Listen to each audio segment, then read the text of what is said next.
see we're not going to get through all of our fruit baskets, but I definitely want to give one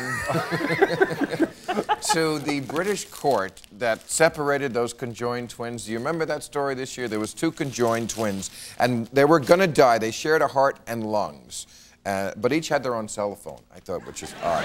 No, I'm kidding. Anyway, the Pope didn't want them to be separated. The parents didn't want them to be separated. Pro-life groups didn't want. All those people wanted both of them to die because it was natural. And a court said, you know what? It's the year 2000. Let's just be reasonable here. And they said, okay, one dies, one lives. That's better than nobody living. I think that was brave, and they get a free pass. I not only think it's brave, I think it's the humane thing to do. I mean, even if these children live much longer than anybody anticipated they would, and it wasn't very long, they could only be described as somewhat of a freak show, and they'll always be treated that way. I mean, what's the humane decision? Right. Absolutely, and I agree with that completely. Yeah. I mean, yeah, you had to sacrifice one, but in the long run, if that was, I'd rather have one for the rest of my life than, you know, roll the dice on two. Yeah. I halfway agree with you. How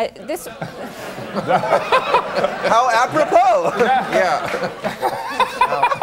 How solemnic. This is a really, really hard issue, and it's almost as if somebody made it up in terms of, okay, hypothetical worst-case scenario. And I think you're right in that I think it's really refreshing for a change to see the courts making a decision towards life instead of death, because it seems like every time you turn around, the courts are, you know, pushing forward euthanasia. And yet it's the pro-life groups who were against doing this. Well, I don't understand that. No, you know why, though, Bill? Pro-life was for all death. Yeah, but see, this is the problem. See, that's the problem, though, is because the court ordered, you know, was voting for life on the part of the one twin. But the thing that's really troubling is they're also voting for death on behalf of the other twin. So I know, but that's because life is complicated and there are no perfect answers. Yes, but so do you want the court? But see, no, Bill, this doesn't square with your This doesn't square with your philosophy of life, though. I mean, do you really want the courts What's my philosophy of life? I'm pro-death. I am. What she said earlier, you said the court shouldn't decide whether the child be with Elian's father or be where it is. Now you're saying the court should decide that who should live and who should die. That's what she said. You can't really think that this is analogous. I'm just helping you out here because you know she's not getting it out. But that's what's really scary, Bill. I mean, as a parent, I want to be making What's scary is someone thinking that this is analogous to Elian Gonzalez. That was a fully formed... But the thing is, if you have kids, that's why this is the greatest country in the world. You're allowed to have more than one and let them all live. You know what I mean?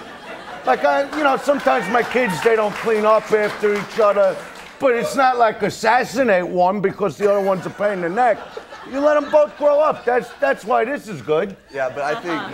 You know what I mean? I wouldn't live in any other country. Well, if you have more than one kid, we got to blow them away. Could I just say that...